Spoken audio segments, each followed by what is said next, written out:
I'm going to read a story that I read last week at the official launch of this little collection of short stories. It's called Nights at Koak. And this shouldn't last for more than about 10 minutes. It's an extract from the story rather than the whole story.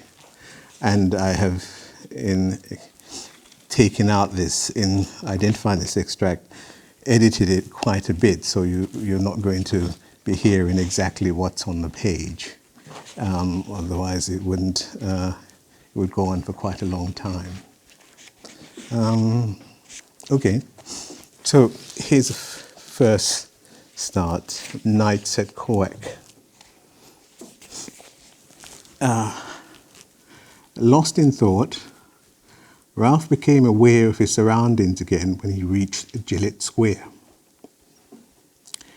He entered the square and went into the bar below the Vortex, a jazz club. He ordered a pint of lager and took it back outside and found an empty table. There he sat down and took a draught from the glass of lager, and the cold liquid coursing down his throat caused a pleasant shiver. The square flowed and throbbed with life. Skateboarders whizzed about. Men sat on chairs outside kiosks, selling Nigerian food, Ethiopian coffee, Jamaican jerk chicken. Near Ralph was an old man who was reading what seemed like a miniaturized copy of the Quran, and two young men appeared to be bargaining over a wrap of cat. The sign behind them on the kiosk read, "Home, away from away." Near the stage, under a pine tree, a young couple, she was black, he was white, their bodies had a starved leanness, were exhibiting their youth and love with long, lingering kisses. And there was also the sound of live jazz, a screeching horn, guitar licks, the percussive thud of a piano, the pianist playing his instrument like a drum, pounding out chords.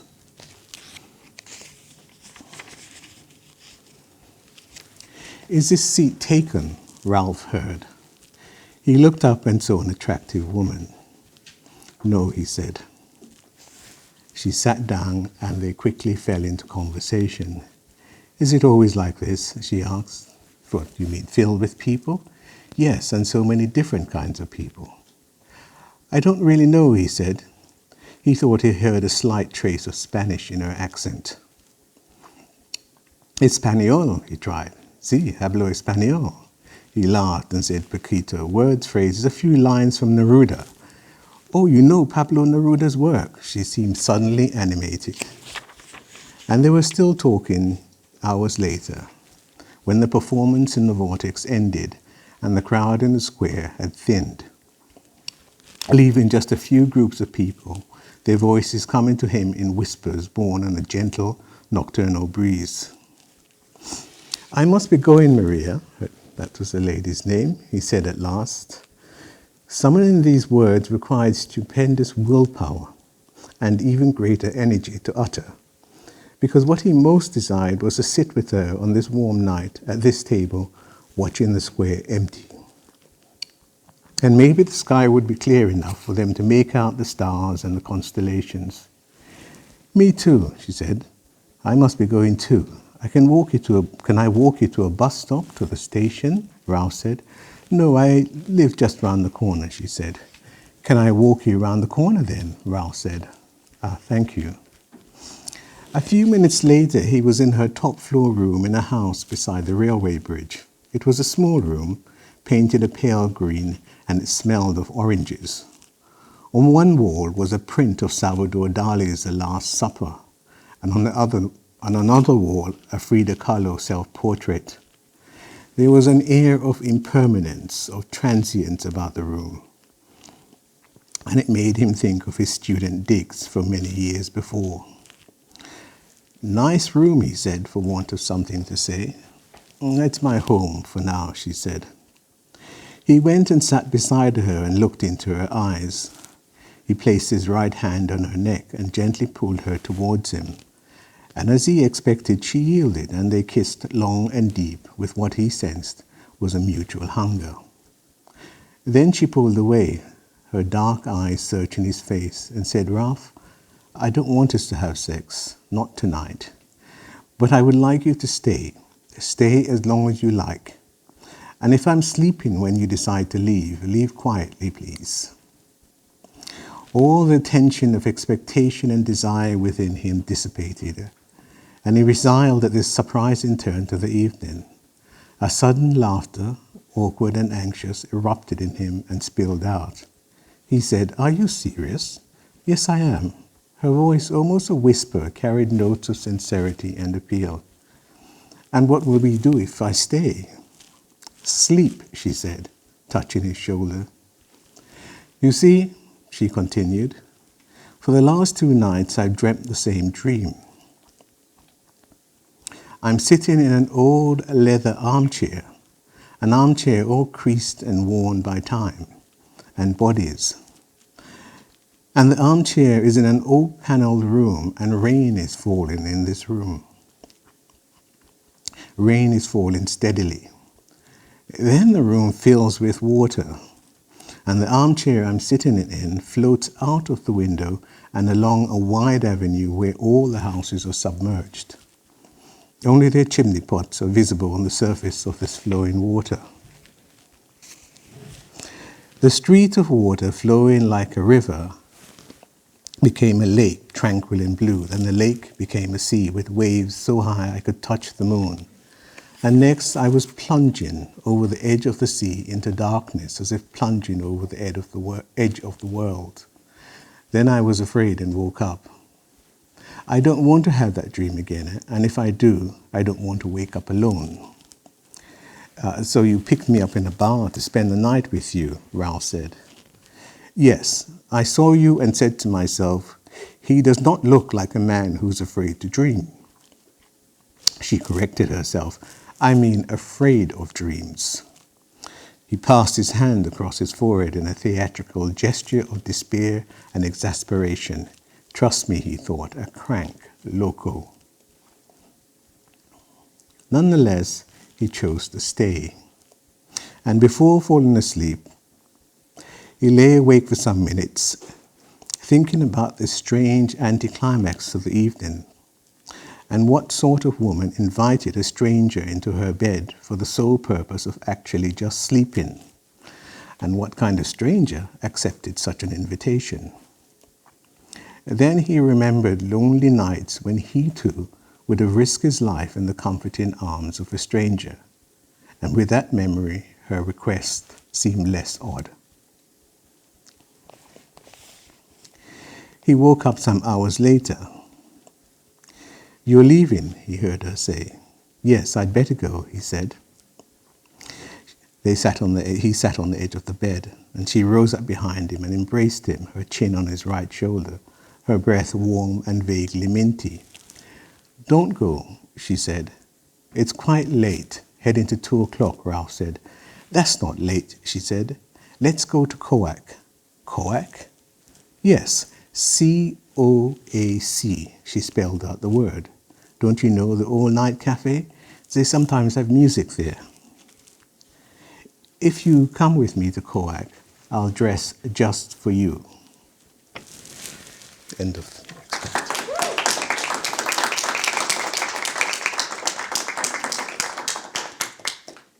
So the idea there, what happens at Koak, where is Koak, what is Koak? And Ralph will soon find out. Okay. I next want to read the title story from this collection. It's a strange story that came to me when I lived in, for a short while, in Bristol. And I don't know if any of you are familiar with the history of Bristol. Bristol is, like Liverpool, one of Britain's famous slave trading ports, or cities. And wherever you go in Bristol, you'll see traces of that particular past. And I was moving between Bristol and London, and at this time, and this piece of writing came to me out of the blue in a single draft. I didn't do very much to it later on. And it was reprinted a couple of times in the 90s, so hence I think that's why it was chosen as a title story for the collection. So here we go, and I'll try to read as much of it as possible. It is, I think, when I read it, I have read it in its entirety, and it lasts for about 20 minutes, and I don't want to inflict that on you. And I'm not sure that I have the energy to do that. So anyway, the Black and White Museum. It was originally called the Emporium. And while it bore that name, it remained a curious but much underused retail outlet on Kingston High Street in Hackney. During those early days, its proprietor, Papa Legba, could often be seen standing at its glass door, looking wistfully at the indifferent passers-by, making their way to McDonald's, Kentucky Fried Chicken, or Ridley Road Market, or the shopping arcade. Papa Legba's shop wasn't on anybody's shopping list. Papa Legba was new to the retailing business, but he was no fool. Short and stocky, with a complexion similar to the colour of cinnamon bark, he always wore a white caftan, and his thick, convex spectacles, slight stoop, huge forehead, and a head of untidy grey hair gave him an air of owlish wisdom. There was substance to his appearance. Papa Legba had travelled to many lands and possessed the gift of tongues. He spoke flawless English and all the major European languages, and so many African languages that he himself often forgot his knowledge of a tongue until somebody addressed him in it. So after much thought, over several warm spring nights, Papa Legba decided that the Emporium's shortage of customers was due to its lack of a clear-cut identity. So he renamed it the Black and White Museum. Within 24 hours of effecting this name change, Papa Legba's establishment began to reap the rewards. A steady stream of customers wandered in. They browsed through the books, which were stacked in floor-to-ceiling wall shelves and ranged from Alex Haley's Roots to antique tomes with titles like Stolen History and Narrative of a Survivor of the Middle Passage. Some were brand new, their stiff virginal spines waiting to be broken in by their readers. Others were dog-eared with yellowing, mildewed pages and reeked of abandonment. Several notices on the bookshelves invited customers to borrow books for a token fee and proof of their name and address. For a small deposit, any book published anywhere in Africa or the African diaspora over the past 50 years could be ordered in and delivered within a month, 3 months for anything older. But the Black and White Museum was far more than a bookshop.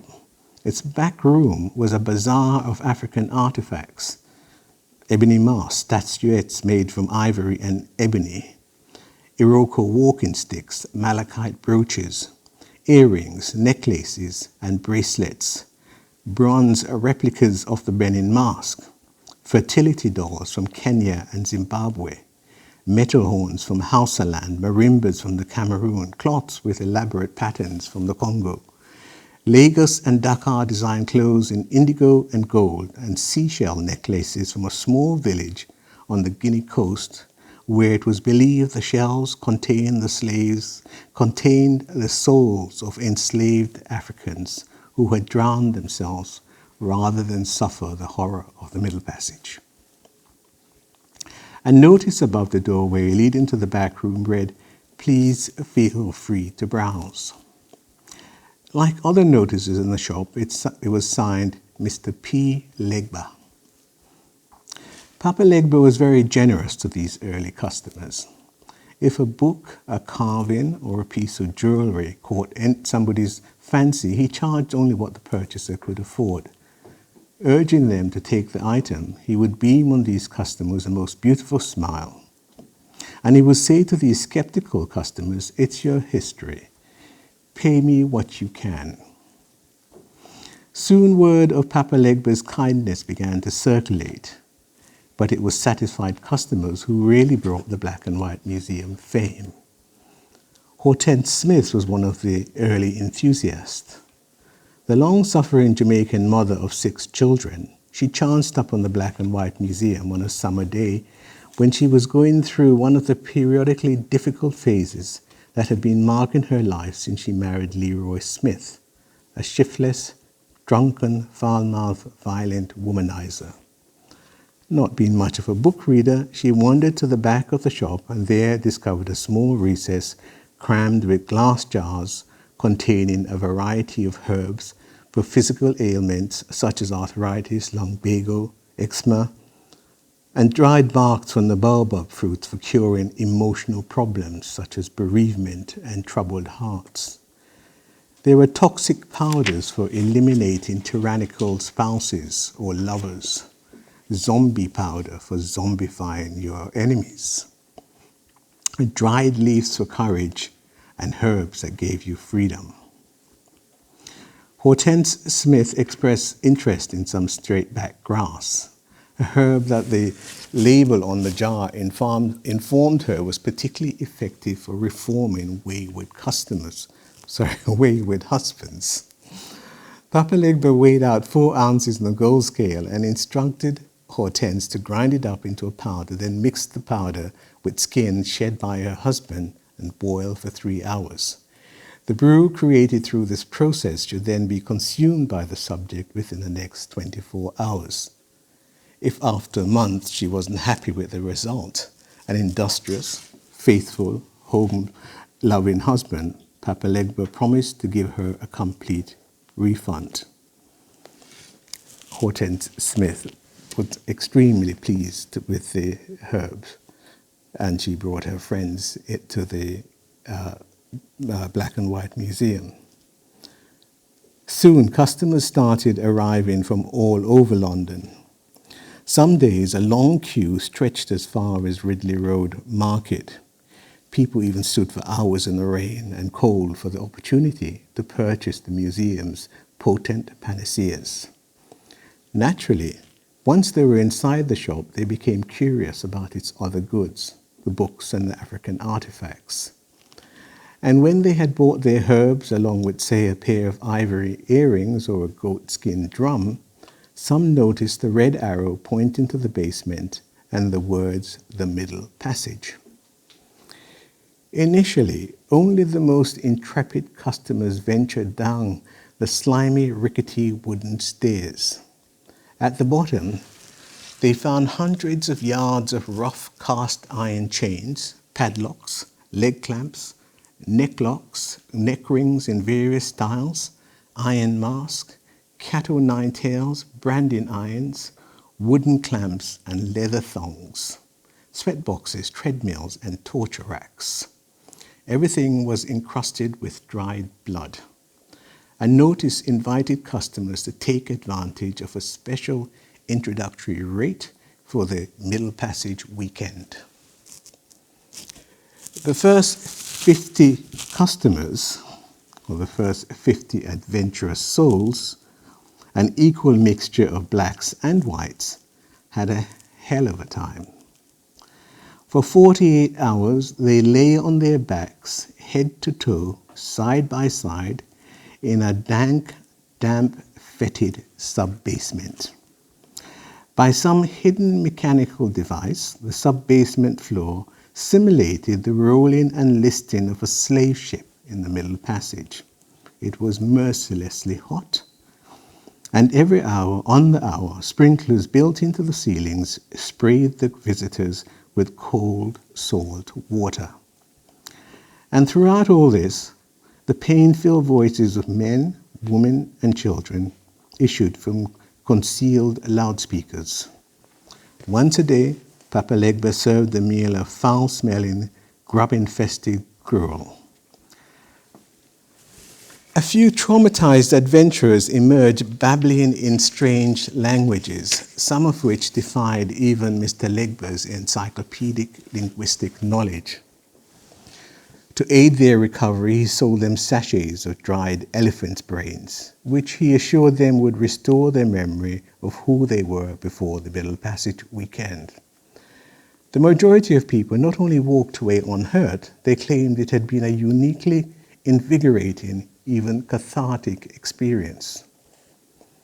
Indeed, one Englishman who was married to a Dominican was so moved that when he had stopped shaking his head and muttering, the horror, I didn't know," he turned to a group of black men and asked them for forgiveness. The Nigerian answered, "Forgiveness? I was hoping we might go into a partnership. We have many cities in my country that are overcrowded with Osus." These are, among the Igbos, these are outcasts. "They'll soon need labor on the moon or Mars. You can take them there."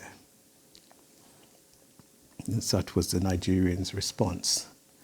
The Trinidadian in the group said, "Forgiveness? Sure, man. Let we get some woman, a bottle of rum, and go jump up at Carnival." The Guyanese, the fellow from Guyana, said of this forgiveness request, "Sure, I'll forgive you, but we have to negotiate forgiveness. Let's talk about reparation." The Barbadian said with great nobility and magnanimity, "That's history. The soil from which a better tomorrow may grow. There is nothing to forgive." The Jamaican, and remember I'm a Jamaican, the Jamaican, when asked for forgiveness by the Englishman, said, "Forgive you? Me would never forgive you. Not on the beaches, not in the fields, not in the hills." He then threw a wild punch at the Englishman and had to be restrained by his friends. The Jamaican's name was Winston Hill, and the Middle Passage weekend was something of a life-changing experience for him. He gave up his job with British Telecom, bolted some steel doors on his 20th floor apartment overlooking Hackney Downs, started growing dreadlocks, and turned his flat into a pirate radio station called Maroons FM. It played nothing but plugs for the Black and White Museum and juju, dub, and Nyabingi music interspersed with the terrifying sound of Mama warriors initiating new recruits. Unfortunately, Winston Hill's Maroons FM kept on drifting into the same frequency as Radio 3.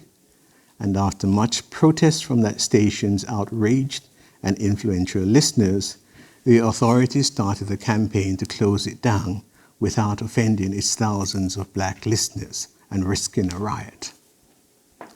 First, they tried to trick Winston Hill. They wrote to Mr. Hill informing him that he would have to move as they were planning to demolish the high-rise block where he lived. Winston Hill wrote back saying that they should go ahead and demolish the other 19 floors and leave him where he was. Eventually, Chief Inspector Blair Orwell, leading what became known as Operation Big Brother, succeeded in removing Winston Hill from his apartment and silencing Maroons FM. Cyril Baker was another customer of Papa Legba's establishment, and he had heard about the Black and White Museum on Maroons FM. A fat, timid filing clerk who had daily and stoically endured racial abuse from his colleagues and neighbors, Cyril Baker first visited Papa Legba's establishment to buy an extract of lion's heart to give him courage. After several doses had failed to rid Cyril of his cowardice, Papa Legba persuaded him to try the Middle Passage weekend. It worked. Cyril Baker emerged leaner, fitter, and mean, very mean. On his first day back at work, Cyril wore a t-shirt bearing the message, I survived the Middle Passage weekend, so don't fuck with me. Some months later, Cyril gave up his job, became Papa Legba's unpaid assistant, and dedicated his time to publicizing the Black and White Museum. After a while, the Black and White Museum began to have an impact well beyond its building. It influenced fashion styles and so on. When a disgruntled pop musician branded his forehead with the name of the record company that had tricked him into signing a 10-year contract, the entire music industry was swept with slave fever. Several successful new groups were launched. One consisted of 4 young men from Manchester known as Al White and the Onyibo Posse. They had an international hit with Mother Africa. Another group, Wazungu with Attitude, had a phenomenally huge one-off rap hit with a repetitive song called The Atlantic Crossing. They subsequently disappeared, leaving rumors that they had drowned themselves in the Atlantic Ocean, though 2 members of the band were spotted some months later in a brothel in Mombasa, Kenya. Of course, fashions changed, and the fashion introduced by or inspired by the Black and White Museum eventually faded away. Papa Legba eventually closed the doors of the Black and White Museum for the last time, and he sold his entire stock to a forward-looking Jamaican Jewish businessman called Carl Spencer Marx, who believed that history always repeats itself, the first time as tragedy, the second time as farce, and the third time as retro fashion. The site where the Black and White Museum once stood is now a huge restaurant. Cyril Baker became head of the Universal African Church of Revelation and Redemption. Hortense Smith became the Conservative MP for Milton Keynes. And so Papa Legba himself, he was last sighted in the Bahamas, where he's believed to be investigating the scientific and commercial potential of the humble banana for producing an intelligence-boosting drug. The Black and White Museum. Thank you.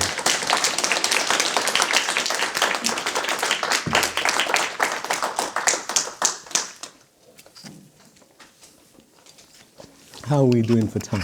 Yeah, great. We've got about another half an hour I don't, to stop questions, but don't worry if you want to stop questions a little bit earlier. if you want to stop for...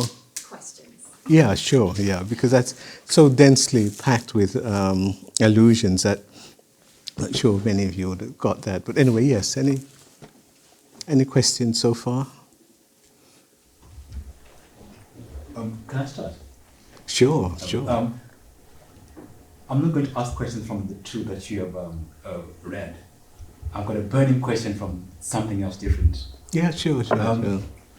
Thank you so much for this particular book, because it kind of reminds me of what I've gone through in UK. I'm from Zimbabwe originally. So I actually relate to so much of what you had written, and it was kind of, it made me apprehensive opening the pages, because I kept seeing myself, going through some of these experiences. The one question that I have is that somehow I wanted you to be saying I in the book, but I felt you had intentionally created that space. Why? Well, it's a collection of stories written over many years, and I don't think there are 3 stories that make use of the first person that you long for. And the one is about the African prince. But the narrator in that story is not actually, is not the focus of the story.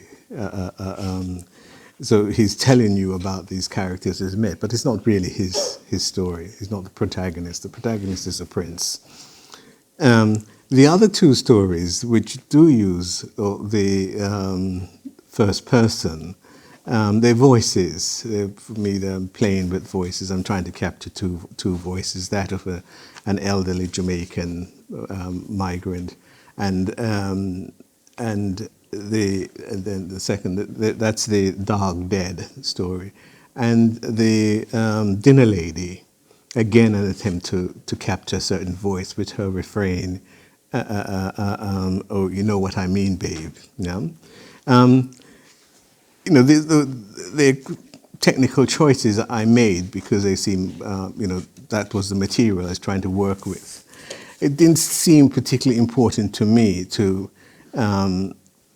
use the first person in many of the other pieces, especially the Black and White Museum. That's not how the story came out, and I needed the distance of the third person narrator, and it's the same with many of the other pieces. The other pieces, while they make use of the third person narrator, I here and there try to be as close as possible to the characters and to their consciousness by using a very limited third person point of view, so it's kind of subjective third person point of view rather than this all-seeing, omniscient third person. So these are, they're choices that you make. Sometimes you make without much thought. Sometimes that's what the material throws up, and you run with it. And if it doesn't work, you change it. You always have that. There's an awful lot of writing that is about playing. An idea comes to you, you try one thing, it doesn't work, you try something else. Yeah, and that point of view, which you picked up on, is so absolutely important in the business of writing prose fiction. Yeah? Do I use a third person, or do I use or do I use a first person? I intend at some point to experiment with the second person because that could be quite fun, and the ambiguity, like you using you all the time, all the while. These are creative choices, and you think, well, how are they going to impact on the reader? So, an interesting question, but you wanted me to be the first person to be there all the while. I couldn't do that. You need the distance sometimes. You simply absolutely need the distance. Mm-hmm. I've got a question. Sure. What's your favourite, or what do you think is the most vital aspect of writing short stories compared to the novel? Compared to the novel? Well, the speed at which you can, you write the story and it's out of the way. I mean, you have to redraft it and so on, but there is something quite satisfying about being able to evoke a world, a place, and character within over a few thousand words. So there's that's quite attractive. The novel is a long slog, yeah, a rewarding slog. Despite the length of the journey, there's no reason why it should be easy. It tests your stamina, your perseverance, and so on. But yes, and if you're in the business, as I was trying to make a living out of writing, then and specifically out of prose fiction, it's always useful to be able to tackle the short story because you can sell those. I mean, I started writing the short story when I was in university, actually. So I went to Leicester, and in my undergraduate days, I had a little book, notebook that I wrote down ideas in, so on. And I started selling them in the 1980s, and the first couple of stories I sold actually originated from my student days. Yeah, so there is that advantage. You don't. So you can find a market for them. The thing is, it takes time to find the market, and that sometimes you have to, as I did, they just accumulated on me because they were one of the literary forms I was practicing. So I had a file. In fact, I could probably put out another collection because they've just built up, over the years. But yes, it's a short sprint. It's a sprint as opposed to, say, a marathon or the 10,000. Yeah, you can get it done fairly quickly. And also another advantage of a short story is this: there is a world out there called live literature. I'm not much of a participant in this world, but it is dominated by poets, and the poets are the most intimidating people because they can and do distill these words into 14 lines, and they've said something really powerful in that you as a prose fiction writer, you can't achieve. I need 2,000 words to make sense. Whereas a poet comes along and says, here, 14 lines, or even shorter with the haiku, and they've said what they have to say. So if you have the short story, you can participate a bit more in this live literature thing. You can, most of my stories read to about 15 to 20 minutes. And that's quite a lot, though. So you'll notice I'm cutting it back all the while. I think 8 to 10 minutes is probably the max in terms of concentration. So things to think about if you're going to play in that field, the practical side, but also the satisfaction of being able to put something down fairly quickly. That, yeah? Anybody else? Sure. So these short stories have been written over a span of quite a few decades. What made you finally decide to put them all together in one collection? Oh, right. Good question. I always, though I didn't pursue it actively, I always thought there was going to be a day when I'd get a collection out because I simply had the material. There was that. But how this collection came about was quite interesting. It was this book, the novel Duppy Conqueror, published in the late 90s, was reprinted by this small publishing house, Hope Road Publishing, in its imprint. And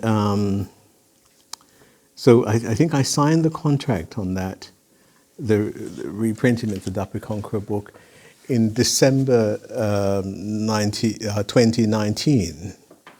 And of course, by the spring of 2020, we went into lockdown. And the editor I was working with on putting out the Duppy Conqueror came back to me and said, do you have anything else, anything that you want to get published? And I've got quite a bit of work, if you commit yourself to writing full time, you do build up.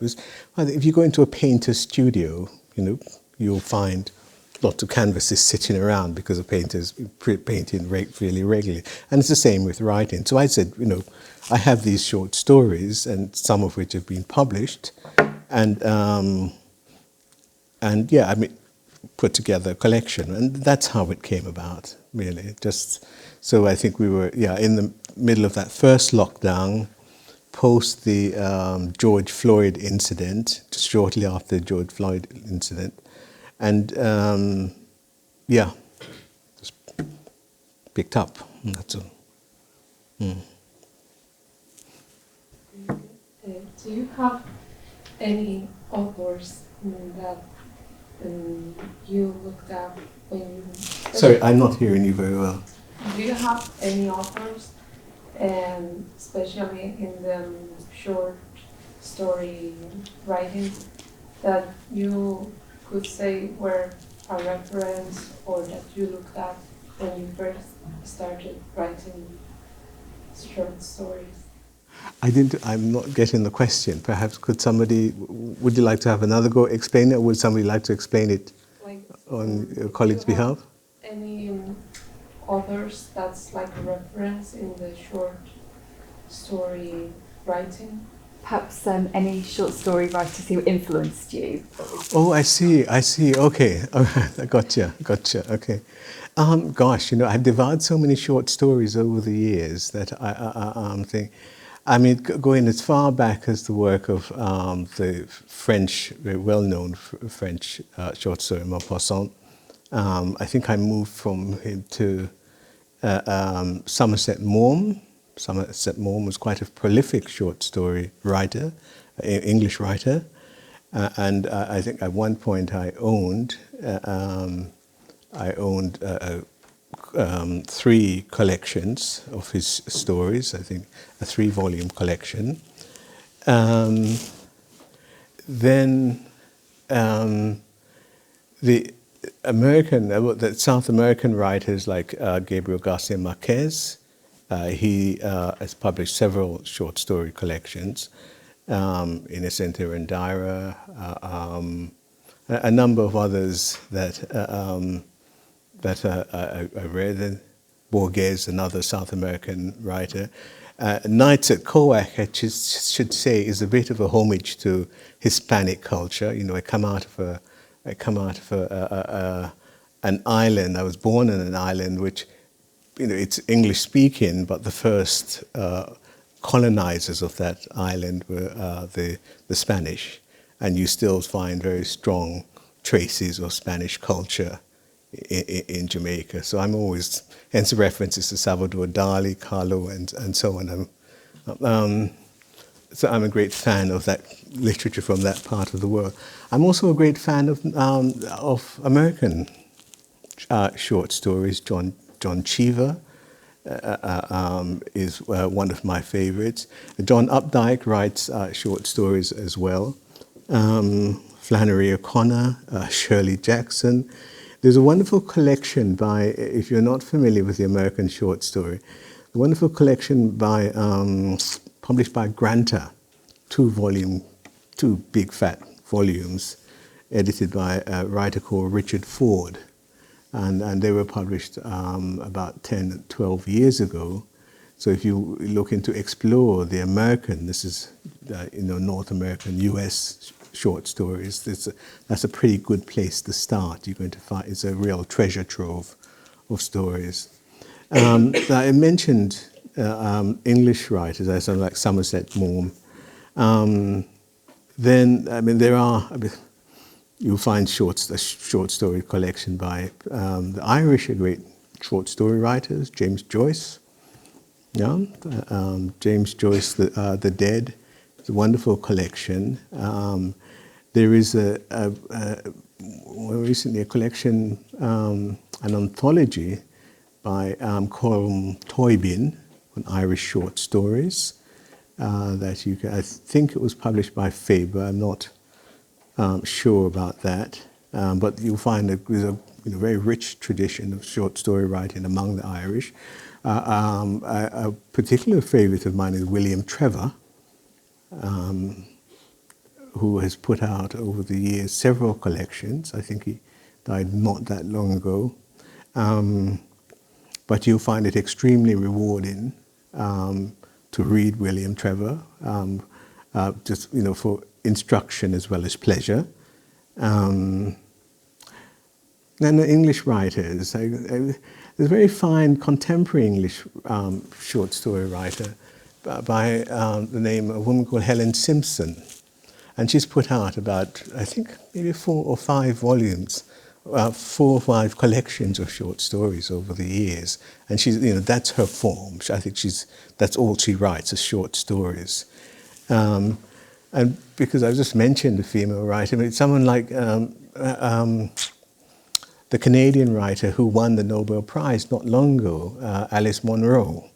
Yeah, it's a very fine short story writer. If you're looking again for thing. I can't say she influenced me because I came up on her work quite late, but it's wonderful that a short story writer won the Nobel Prize. So, and it's an area that say it's, if you read prose fiction as I do, it's you can't get enough of the stuff, and so I've read widely. I haven't mentioned Caribbean writers; that they're not great practitioners of the short story, but they are there. And there's a collection by a man called E.A. Markham on Caribbean short stories. The late, not long deceased, V.S. Naipaul, of course, part of his fame rests on a small collection called Miguel Street. And I have to say, I read that many years ago when I was much younger. And, that played a part, because you read around the world, and if you read somebody from within your own culture who has practiced this form, it's quite inspiring, because if you are, okay, I'm not plain in the dark, as it were, here somebody's done it.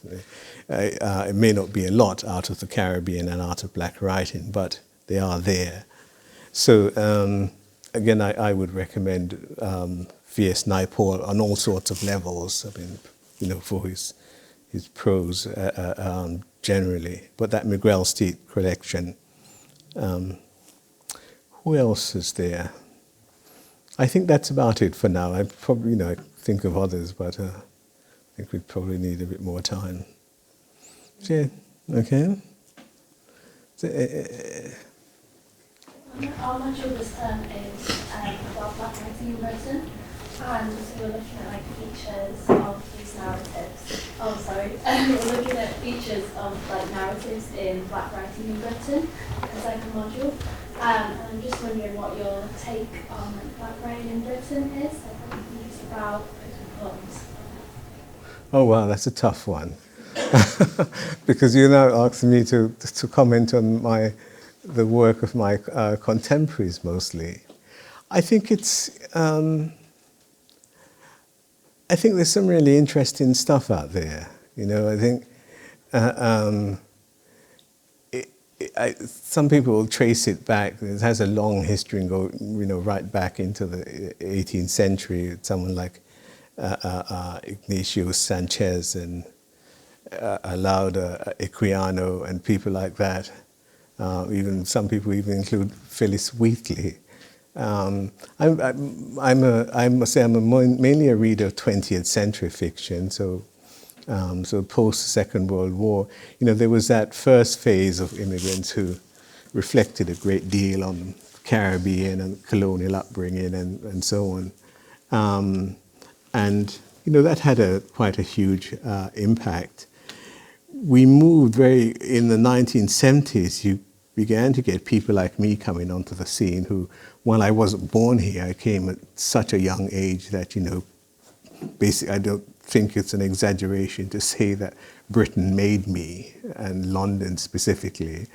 And so there are, quite a few people like that, Carol Phillips, Ben Ockery, a woman who disappeared off the scene, sadly, Joan Riley. These were people who started getting published in the 1980s, and then African writers, well, I mentioned Ben Ockery, Buchi Emecheta, another person out of the colonies. So these people provide the foundation for what we now call, Black British writing. And what's happened, I think, is that since the 70s and 80s, is that you now have an awful lot more female writers. They're underrepresented in writing in the first place, and that's always a good thing. We have I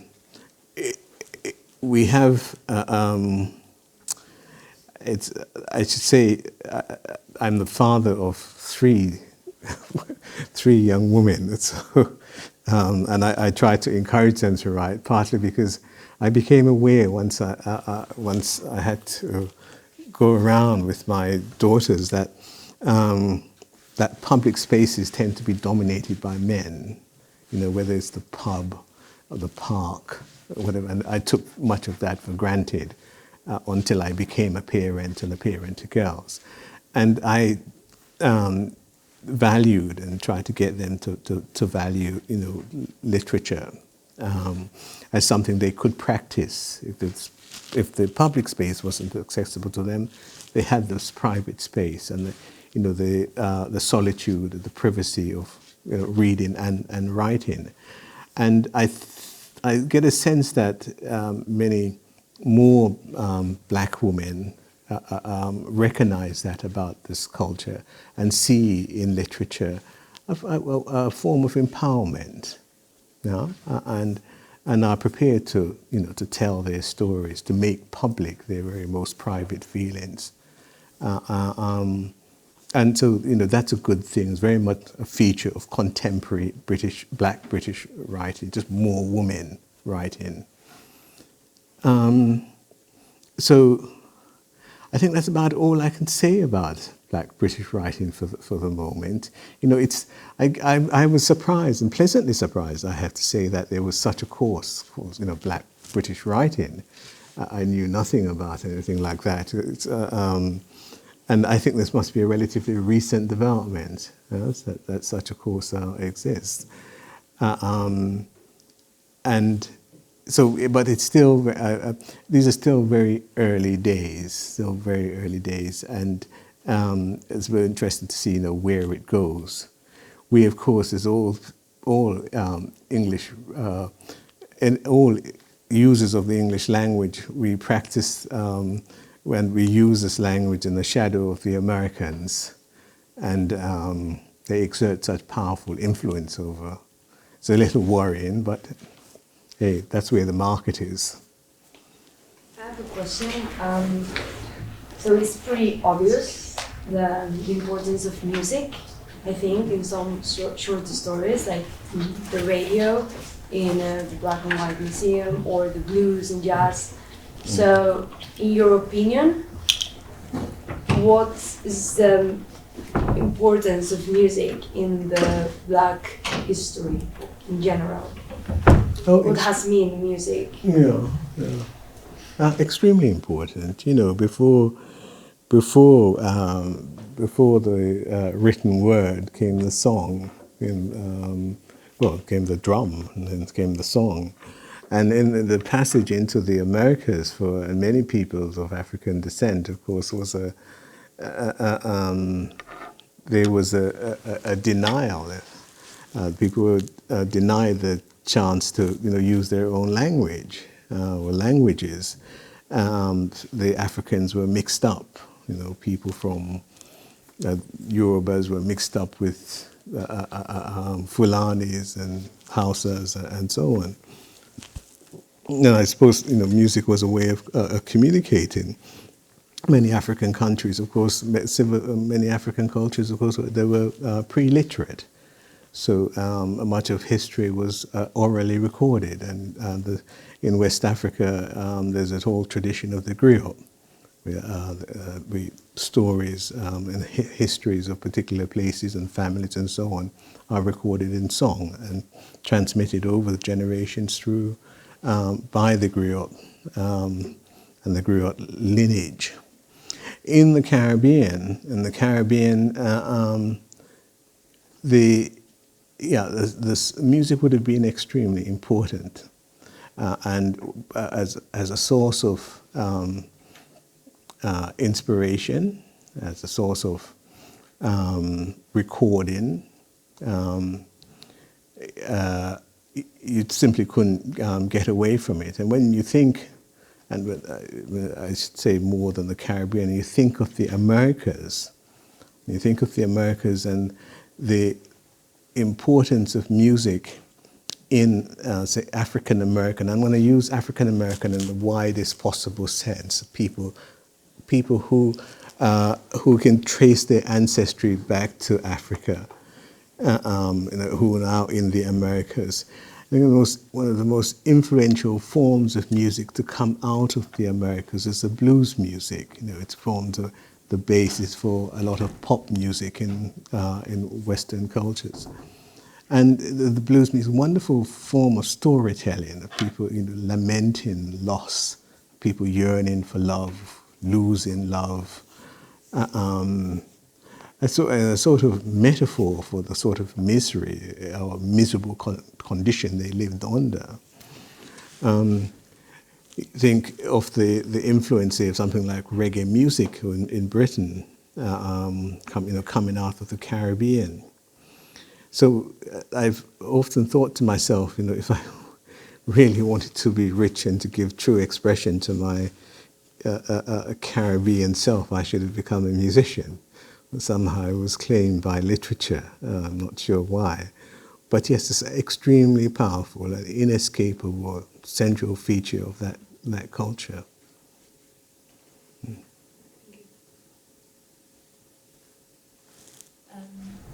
In terms of when you're writing things that you experienced personally. Sorry, sorry. In terms of writing things that you've experienced personally, how do you navigate cultural privacy in terms of things that you feel should be kept to the Jamaican culture or the black community, and things that people wouldn't be okay with being written about to a wider audience? I have no qualms about that. I mean, I have no, I'm a British citizen. I have only ever travelled on a British passport. First thing, and much of my education was here. I fed on British literature, on stories of that Brits wrote for public consumption. I don't think there's any aspect of black culture that I would wish to keep private. I think if you're going to claim citizenship, if you're going to be here, then you are, I think, best advised to share just who you are in a public way. I know there are some people who believe that there is some corner of black culture that should be kept extremely private and shouldn't be put out there, but I'm afraid I'm not part of that. The writer has a responsibility to tell his or her truth, and however uncomfortable that might make other people, whether they be black or white, that's, you tell your truth as you see it. Once you recognize that it is your truth, that there is, this is art. We're not engaged in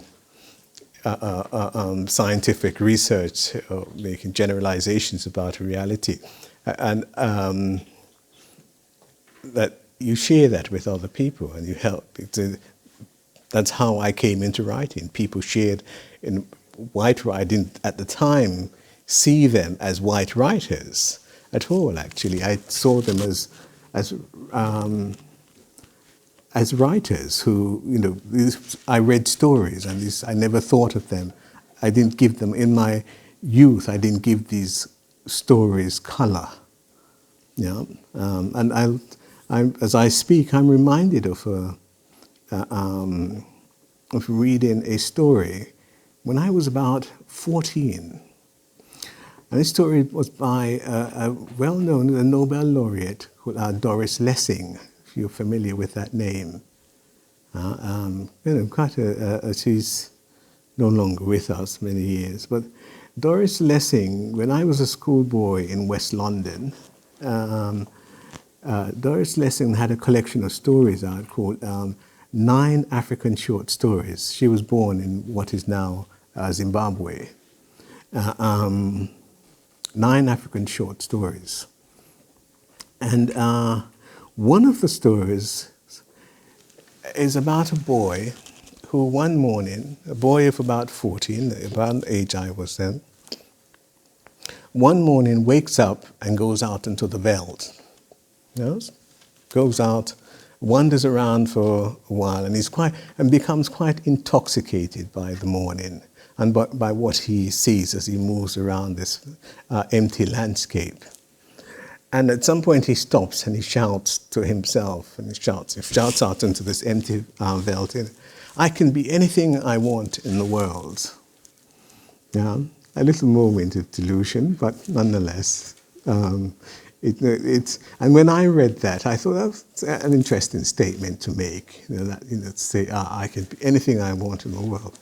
And I remember at some point, not long after reading the story, I was doing my paper round and out early one morning, and the streets were empty. The streets were empty, and so on. And I stopped and said to myself, I can be anything I want in the world. Now, I wasn't any good with numbers, so I know that wasn't entirely true. So, but the point is that I read that story not as a black teenager reading about a white teenager. I read that as one human being reading about another human being. Yeah? And that always has to be the bottom line. There's only one humanity. And all sorts of...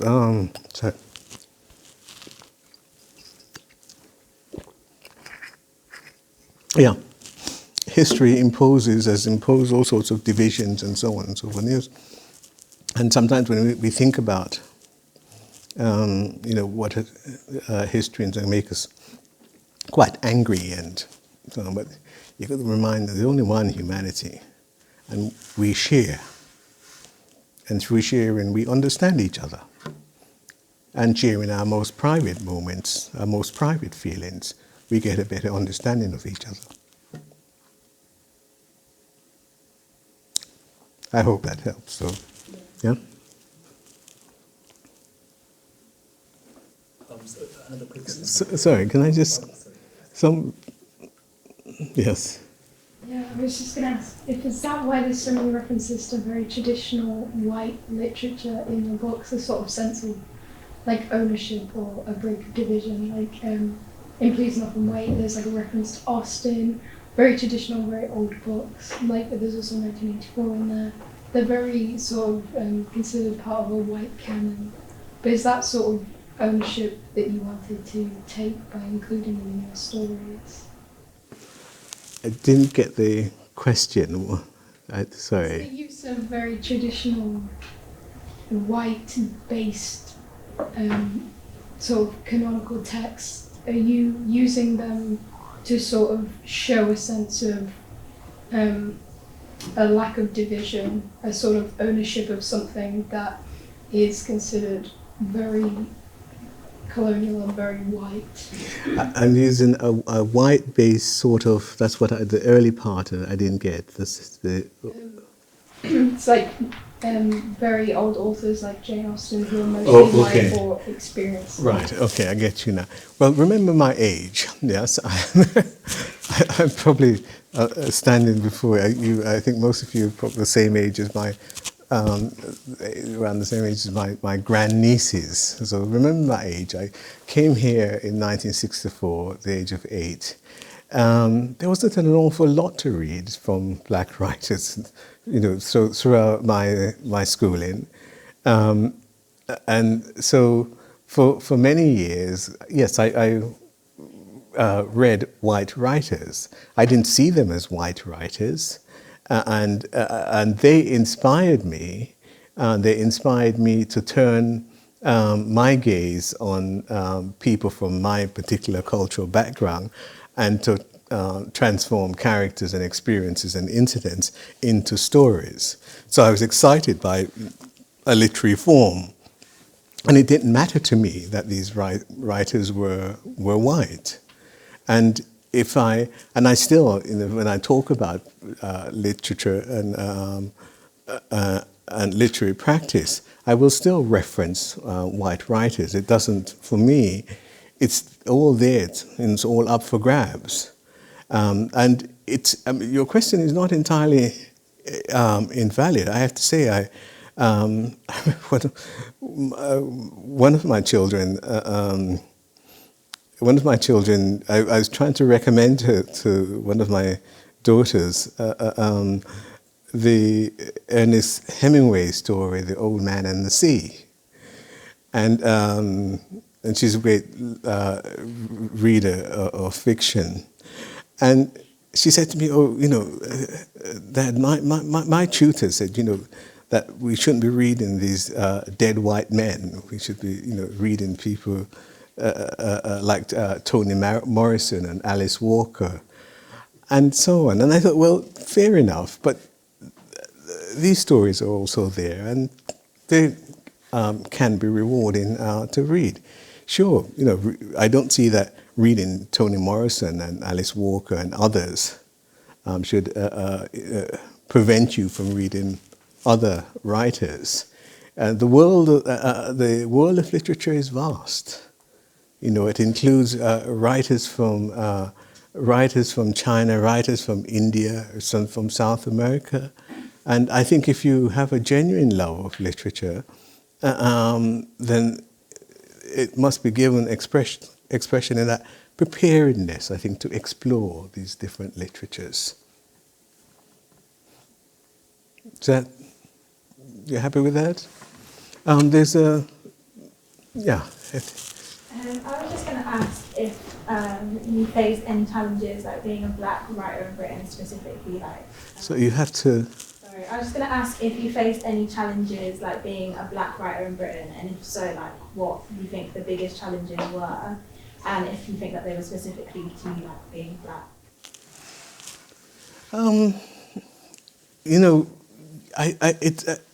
It's a very difficult question to sort of disentangle the difficulties that you face, that all writers face.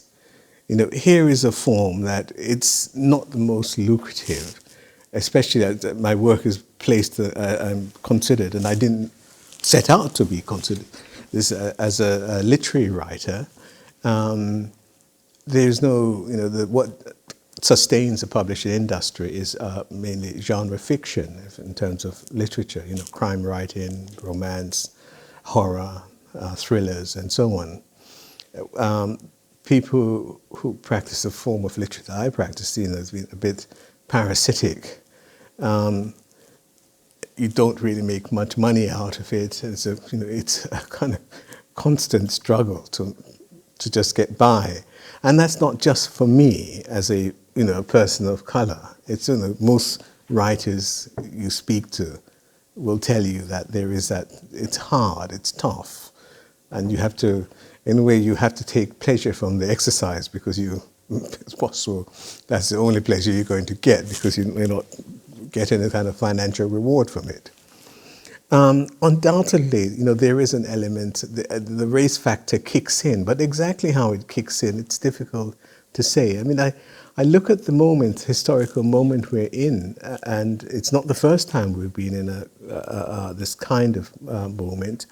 When I went out into the world of work, end of the 70s and into the 80s, and in the 1980s in Britain there were all these race riots in 1981 and 1985, and that created a climate in which people like myself who would come out of university, there was a demand for people like me who could string a few sentences together. The society wanted to understand us, and we wanted to understand the society. So there were many opportunities, I have to say, many opportunities. And I sense post the George Floyd incident in the States and the Black Lives Matter protests, that they are now, again, we're at a similar point. There are lots of opportunities around.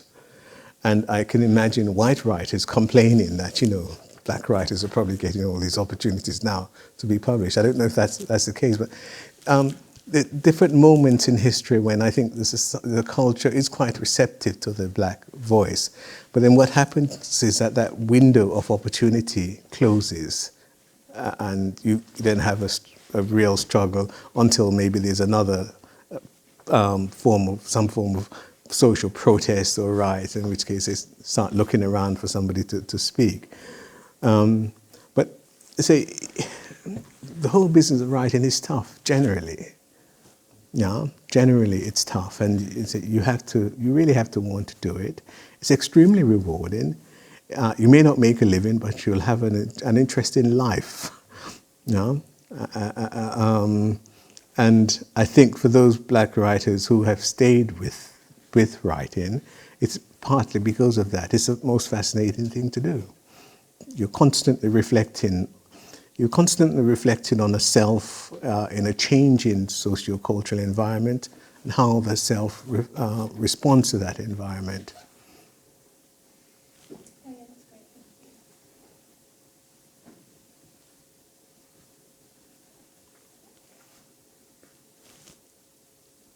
We've got about 15 minutes left, so it's up to you if you wanted to read anything else or if you wanted to take another couple of questions in the end.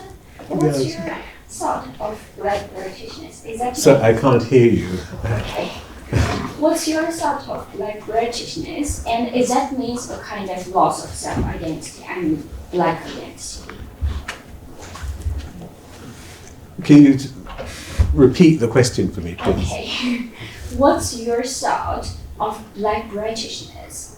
Is that means a kind of loss of your self-identity, Black identity? And how to balance your own identity and Britishness during your writing? Okay. That's an interesting question.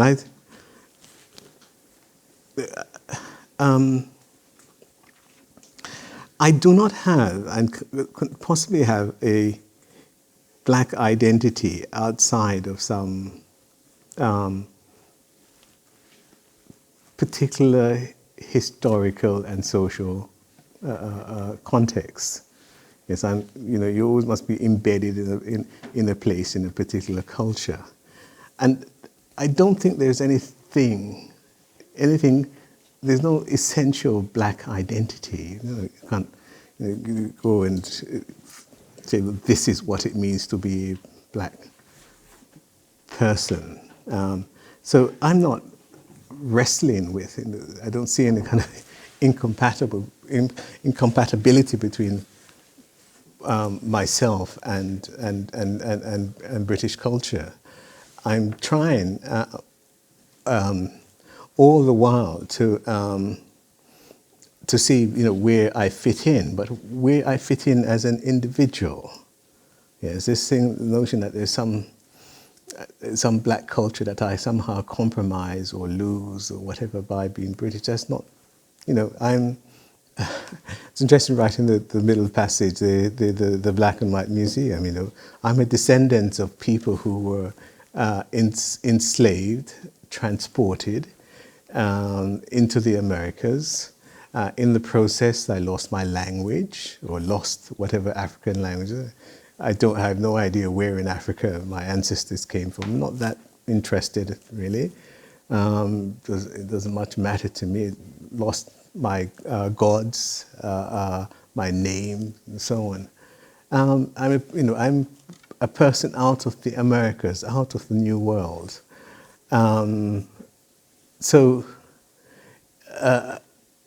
And Britain was very much a part of making that history.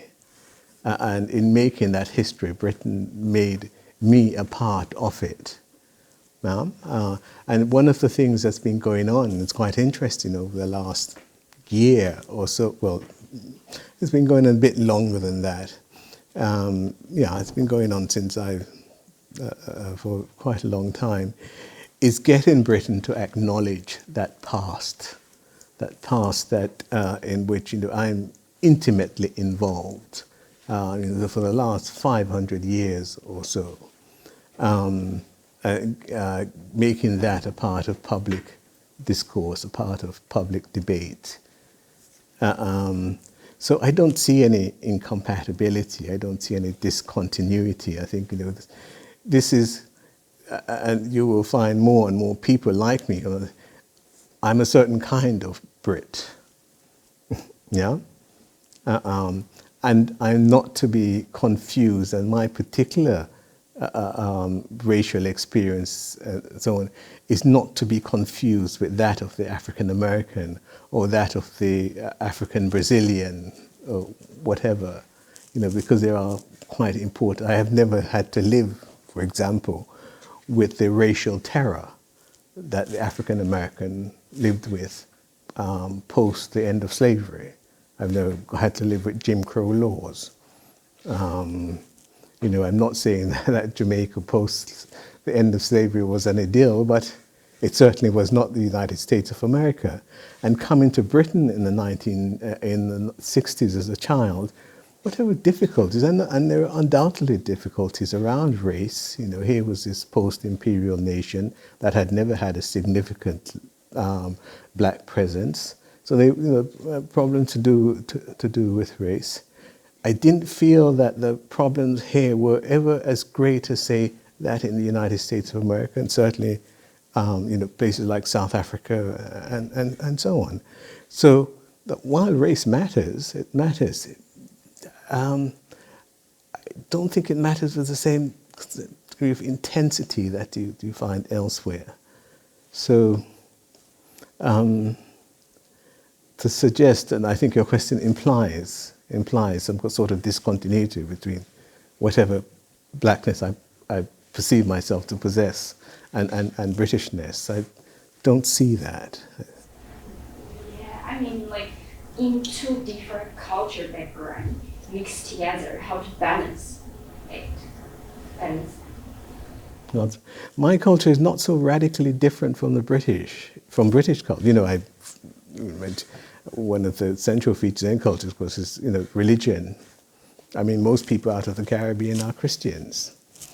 Go into any so-called black community in Britain on a Sunday, and you're going to find churches full of Christian worshippers. Caribbean English is a form of English. A dialect of English as obscure and difficult as Liverpudlian English or Scottish English and so on. Yeah, in fact, quite close to Scottish English. So we're not talking about cultures divided by language, by religion. It is famously said that the people in the Americas, the people after a while became acculturated. And the culture, they were introduced into a whole new culture.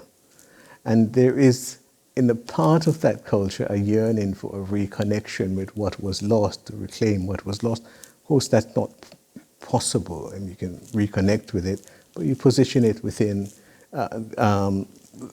where you are today. You see, there is, for me, no fundamental incompatibility.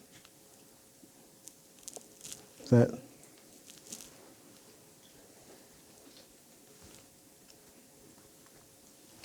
There might be time for one more question if you wanted to ask your final question. Yeah, it was just a simple... Oh, yes. Okay, so it's just a simple question. Kind of reading through your book, there are themes of love, race, and nostalgia. I can understand the love and race, but do you suffer from the nostalgia in your writing? Or does the nostalgia play a huge part in influencing you to write these lovely short stories? Yeah. I mean, to some extent. I mean, one of my favorite. I think I spoke earlier about coming to literature and discovering literature and really sort of falling in love with it. And it didn't, but through white writers, and not really thinking a great deal about what the color of these writers. Just that they told me stories, and I loved reading these stories. And once I made a commitment to writing, I then came across black writers. And one of my favorite black writers was a guy who was born in Jamaica and who left Jamaica in his 20s, a fellow by the name of Claude McKay, or Mackay, depending on who you... I think the Scots say McKay, and Jamaicans tend to say Mackay. I'm never quite sure which is the right pronunciation. But Claude McKay was a poet and a novelist. And so he left Jamaica in his 20s. And he's often held up as a figure of nostalgia, somebody who yearned to reconnect with it. He left Jamaica and traveled to the States. He lived in Britain for a while, I think for about a year. But he was a figure associated with the Harlem Renaissance. And I think one of his great claims to fame was that he wrote what was probably what was the first best-selling African-American novel called Home to Harlem. And a strong element of his writing is nostalgia. He yearns to reconnect with the home he lost, with the island he lost, and the land went with it, and the simple sort of peasant life. I suppose he has left that influence on me, because there is a part of me that I do remember Jamaica. I left at the age of 8, but that's still that's enough time, I think, for anyway to kind of leave an imprint. I can't remember it in any fantastic detail. I've fleshed it out since, but this yearning for a place past, a place that is no longer a part of me, I no longer have immediate access to. Especially, I can tell you, on a cold winter's night, on a cold winter's day when the sun has disappeared, and you do think about warmer places and sunnier places. So but the nostalgia that you mentioned, that's Claude McKay working his magic for me. He has a wonderful poem called Flame Heart. And the last couple of lines are something like, so much have I forgot.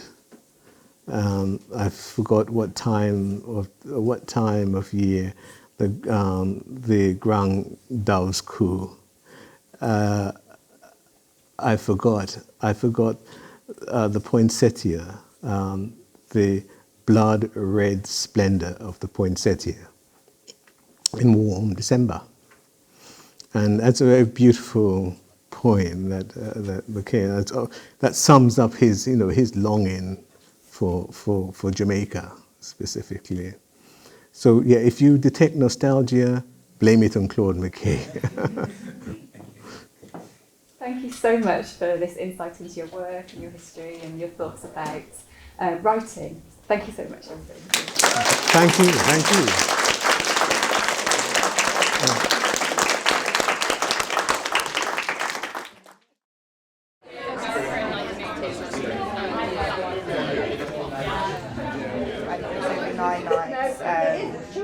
Being terrified there because we had the first one I went to with my granddad when he passed away. I really enjoyed today because I got to see a black writer who was published and wrote about the black experience in Britain.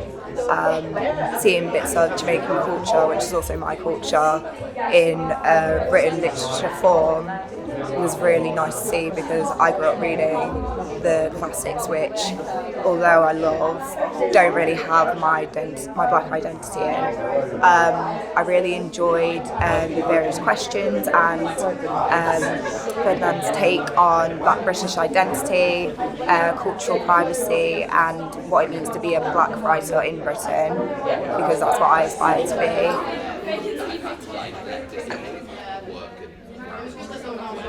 I love discussing the book in the seminar because I got more of an insight into other people's perspectives and other people's takes from post-colonial writing in general. I thought the collection was really vivid, really striking, and the allegory was not really something that you see a lot, so I really loved it, I really enjoyed it, and I got a lot out of it. Thank you so much.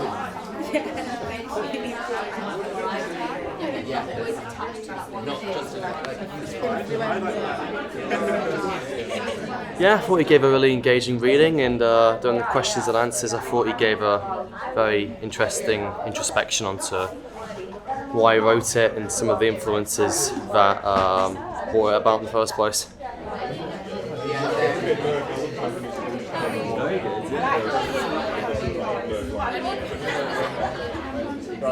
Oh, okay. Oh, that's fine.